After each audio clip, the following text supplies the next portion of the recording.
Mama. Say hi, mamas. Say hi to the camera. Say hi to our YouTube family.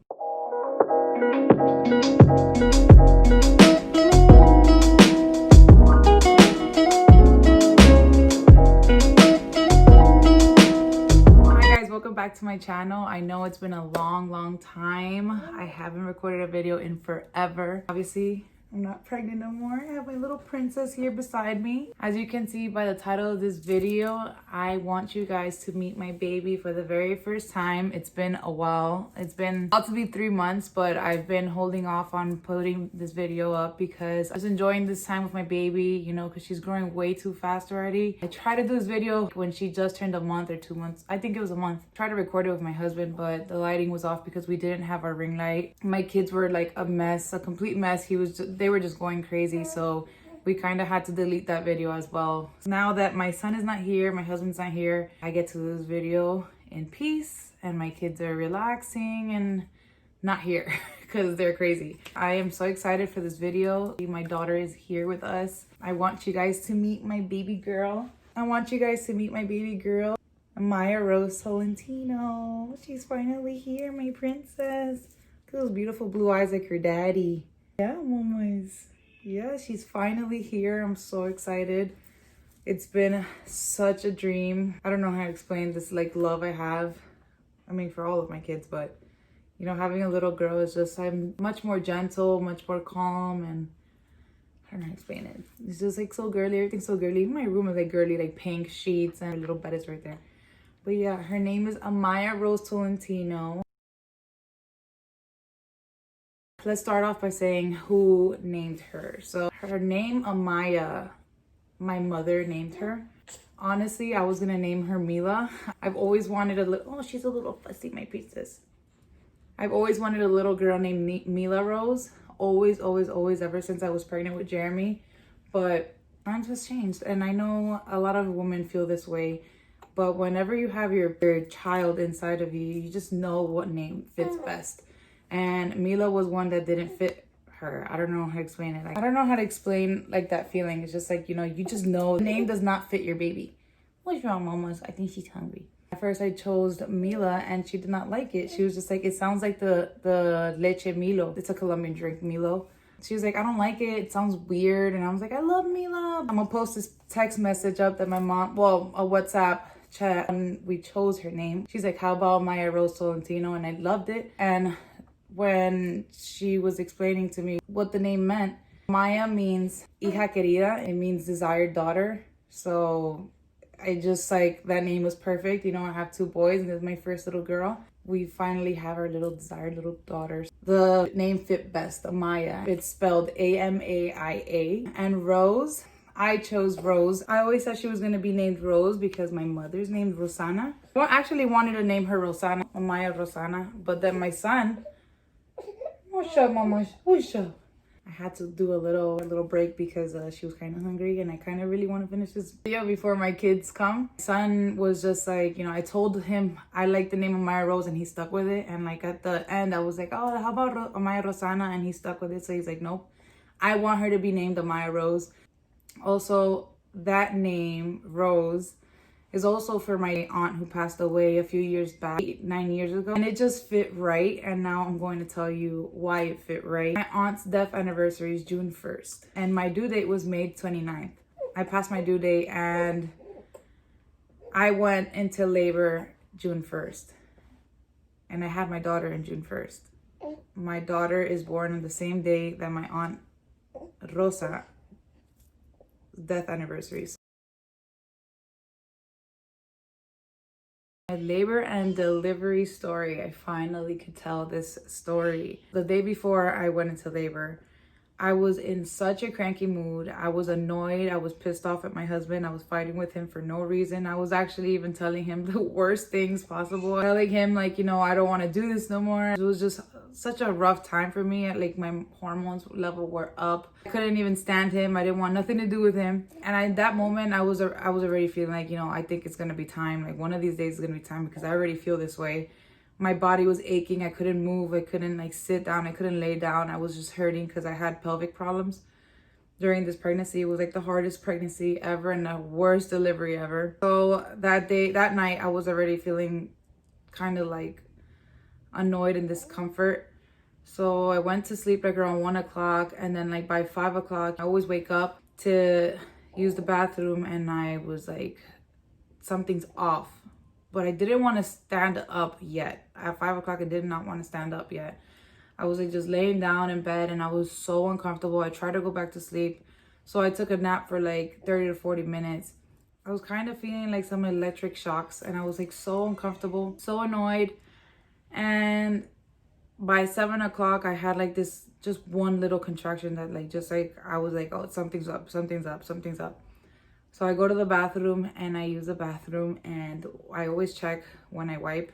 And when I wiped, there was a bloody boogery thing. I don't know, I'm guessing it was my mucus plug. And I was like shaking, and I'm like, oh my God, something's up. So I tell my husband's like, oh shit, do you think it's time? And I'm like, yeah, I think it's time, but not yet. Like, I don't want to go to the hospital yet. That's what I did with my second son. I did not go to the hospital until I saw blood, and I was in the worst contraction. I go to the hospital literally when I'm like 3 to 4 minutes apart. I do not wait because I do not want to start walking and, be in labor for so long. Tell my mom's like, oh, start getting ready, start packing your bags, go take a shower, do this, do that, have breakfast, because you're not going to eat while you're in the hospital, while you're giving birth. So, I had breakfast and I started getting contractions. I went to the bathroom again by like 8:30, and I started bleeding even more. So I put a pad on, and I'm like, oh my God, it's coming, and it's coming quick. I was still like 9 to 8 minutes of like contractions apart.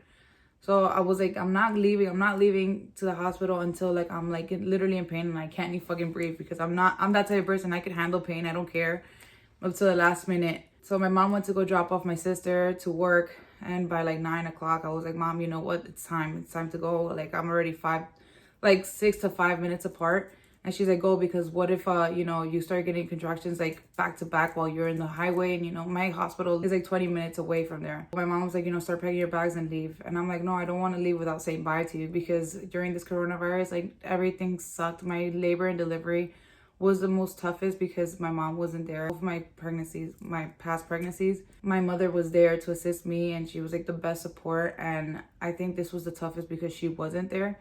So I just wanted to wait for her till she got home. I waited for her, and by like 10 o'clock, we were heading to the hospital already. If you guys didn't see our labor and delivery vlog, you could see how I had like a very, very strong contraction in like the beginning. And that was the time where I was already done. Like, I was like, you know what? We have to go. The whole thing is crazy because my husband at that moment had a meeting for his job, and he was just like, I'm sorry, but I can't join this meeting because I got to leave. I gotta go. I can't do the Zoom meeting. My wife's having a baby. They're like, go, go, go. And it's like crazy. Everything went by so quick. I really wanted to record everything, but I started planning all these things, but literally by that time, you don't know what to do. You're in like so much pain. You're so much shock. Like, you don't think about anything about holding the camera. So I didn't really record much. So by the time that we were driving to the hospital, I was already 4 minutes apart, and I was just like, oh my God, I'm having this baby, and I'm having this baby now and quick and fast, just like my second. But I totally felt bad because my mom just made me breakfast because I was awake and my husband was still sleeping at that time. So I totally felt bad because I didn't make him breakfast, or like he didn't eat because he was just like in so much like shock. Like, he was like, oh my God, my daughter's coming now. He was like so nervous. So I was just like, you know what? Stop by Dunkin' Donuts because, you're not going to eat. Once you're in the hospital, you can't come out. That was the protocol. So I was like, go buy something in Dunkin' Donuts. He's like, oh, your contractions are 4 to 3 minutes apart. And I'm like, I don't care. Just go to Dunkin' Donuts and get yourself something. And whatever, he got his bagel twist and his drink or whatever. We got to the hospital. When they pull out those wheelchairs, I'm like fighting with my husband. I don't want a freaking wheelchair because I swear to God, I could still freaking walk. I could still walk. I don't want to do this. I want to go walking upstairs. And my husband's like, stop being so stubborn. You have to go upstairs in the wheelchair. And I just had a contraction there. I'm like, you know what? I'll take that wheelchair.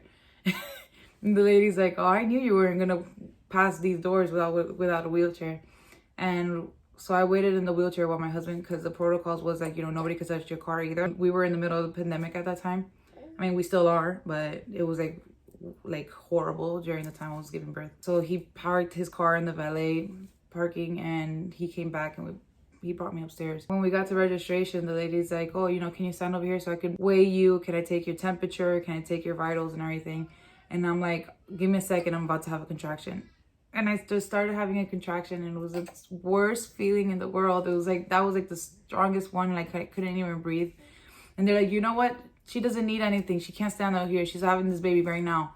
They brought me back inside, and then we got into triage, and they told me to change. As I was changing, the nurse was just like, are you okay? And I started having another contraction while I was using the bathroom too. And my husband came and like tried to like help me lay down. He like actually had to like try to carry me, because it was very tough. Like I was like, Jeffrey, I can't do this, I can't walk. And I was walking so slow because I literally felt like I was having the baby right there. The nurse came and she was asking me all these questions, and I was just like, honestly, I can't even tell you the freaking answer right now. Like I can't do this, I'm sorry, I'm in so much pain. She literally asked me this question: what was wrong with your placenta? And I was just like, it was an interior placenta, but it was cured.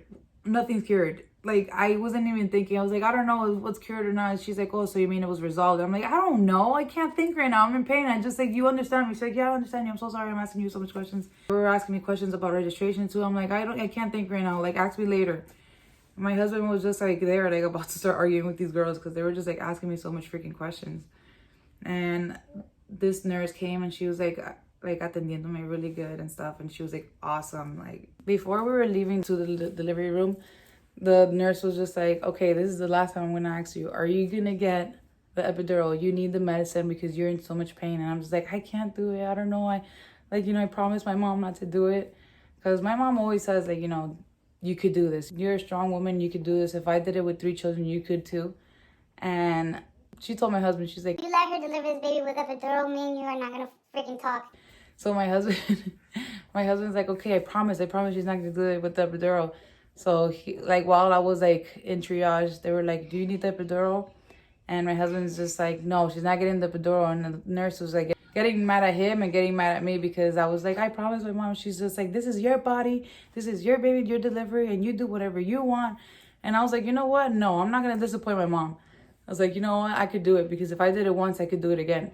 Yeah, terrible idea. I was in so much pain, and I wish I got the epidural. Look at her little hand. They bring me to the delivery room because they moved me from triage. Yeah, once they moved me to the delivery room, we're just waiting for the doctor to come. And so I'm just like laying there and using my phone, and kept on having contractions. The nurse was right next to me at all times, because I was just literally about to puke my brains out. I don't know why I felt so sick. And my husband's like, oh, I'm just gonna go to the bathroom, because I'm like nervous. And he went to go take a poop, like always. He's always pooping everywhere. While he was in the bathroom, doctor came, checked me up. She's like, oh, you are 8 centimeters, honey. You're gonna deliver this baby right now. I'm like, right now? She's like, yeah.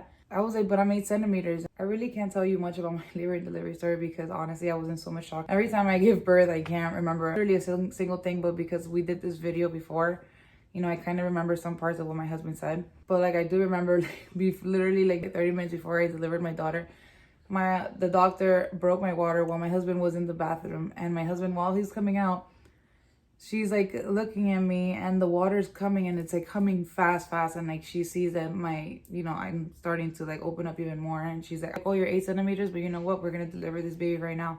And my husband's like, deliver this baby? You haven't even popped her water. She's like, I popped her water already. We're delivering this baby right now. And I'm like, but I'm 8 centimeters dilated. Like, you know what? Like, I want to wait till I'm 10 centimeters dilated. And she's like, nope, we're delivering her right now. And she just like geared up. Everything that was on the table, she geared up. And she was just like, yep, we're going to have this baby. And this baby's coming fast. And I'm just like, what? Like, I'm not even ready, mentally preparing myself. I don't know why I'm never saying this story. It was like the most shocking, most intense traumatic labor ever. Since I was 8 centimeters dilated, I wasn't fully dilated. I felt the ring of fire. Like, I have never felt the ring of fire before. With my second son, I did natural, and yeah, like, I didn't feel that because I was stretched out 10 centimeters out, and I pushed that baby out in 3 pushes. But this one, like, I felt the ring of fire, and it was terrible. So while I was like delivering the baby, I started having anxiety and a panic attack, and I was just holding on to dear life. I was just holding on to the bed, and I was like so scared. And she's like, everything's gonna be okay. Like, I promise you, everything's gonna be so quick. Like, she's almost out. And I'm just like shivering and like shaking. And I was like, I can't breathe. And I'm like delivering the baby with a mask.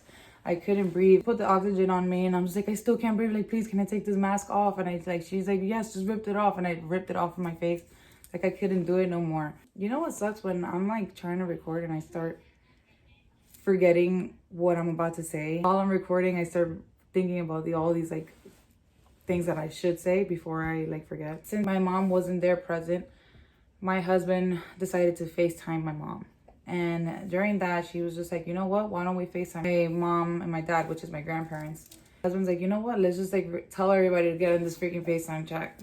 So my husband FaceTimed my mom, my grandparents, and my sister. And also, unfortunately, he FaceTimed my uncle and my aunt, but they weren't picking up their phone. So they were there and FaceTiming me, helping me out, supporting me out, and it was like the most amazing and intense thing ever. I know people who saw the labor and delivery vlog, you could see the screen recording. So the reason why we did that and not record our delivery is because my husband comes out of the bathroom and he's like, oh, I gotta get the camera ready. And they're just like, no, there's no camera. You're not allowed to record this. You're not allowed to record anything. And then my husband's like, what? Like, she wants to record it? Like, and they're like, no, I'm sorry, it's protocols because of this coronavirus and all this stuff. And I'm just like start bawling my eyes out because I was like so upset. Nothing could be recorded. Nothing, absolutely nothing at all. I was like so upset. And my dear sister was so smart. She's like, I'm gonna record this. I'm gonna screen record. Now her phone was so messed up, the audio didn't work, but she really screen recorded my labor, and I'm like so happy. I think it was like the best thing ever because you could see my grandparents' reaction and my mother's reaction, everybody's reaction. It was just like the sweetest thing, most amazing and most emotional reaction. But so yeah, so going back to labor and delivery, while I was delivering the baby, my oxygen level was getting low. I couldn't breathe. I had the mask on. It was just my anxiety like acting up, and she was just like, do you suffer from anxiety? And I was just like, I don't know what to do. Like, and while she was coming out, her head came out already and her shoulder was out in her hands. And I remember seeing her little face. The doctor was like, do you want to pull out your baby? You know, like the Kourtney Kardashian thing. And I literally always wanted to do that. But the doctor never asked me for my other kids. But this time, like, she asked me, and my body, like, I was holding on to the bed, and literally in my mind, I was like, yes. Like, I want to say yes. But then, like, my mouth said no. And I was just, like, so pissed off because, like, she just delivered her. And I was just, like, crying and hysterical. I could hear my mom, like, you know, laughing and crying at the same time, and like so excited that my daughter was finally here. So such an emotional event, such an emotional labor and delivery because my grandparents were also stuck in Ecuador too. So at that time, so like, you know, having them there supporting me through the camera was amazing. So when she was out, they put her on top of me and I still couldn't breathe. And I was just like, help me, like I can't breathe. They put the oxygen, but it wasn't helping. So I was just like, please get her off me. And that was like the worst feeling ever because I told her to get her off me. And like, Jeffrey, look at her, go see her. And then I was just like, give me my baby back. Like, give me her now. And then like, they were trying to calm me down, and like they were trying to deliver my placenta as well. And they were stitching me up too. And like, once like everything was normal, my anxiety went down, and like, you know, I wasn't panicking no more. They put her back on me. My anxiety, my emotions like left. But then a few moments later, like 10 minutes later, I started having anxiety again, and I was panicking. And the doctor's like, are you gonna breastfeed? I'm like, yeah. She's like, I can't give you anxiety medication then. Once my daughter was here, like everything just went blank, and literally like I cried so much. Like finally she was here. I don't know, this was like the most emotional labor and delivery like I've ever dealt with because of the coronavirus, because you know, everything was just so different. But, you know, being in the hospital with just my husband and my daughter, like, kind of made me realize a lot of things and appreciated life a little more, and appreciated my marriage and my, you know, my little family more. Just being in that moment by ourselves was just, like, amazing in a way. My labor and delivery story was kind of like a different, crazy little roller coaster. And yeah, so this is my labor and delivery story. I hope you guys enjoyed it. Give it a thumbs up if you did. Comment down below what you guys want to see in the next video.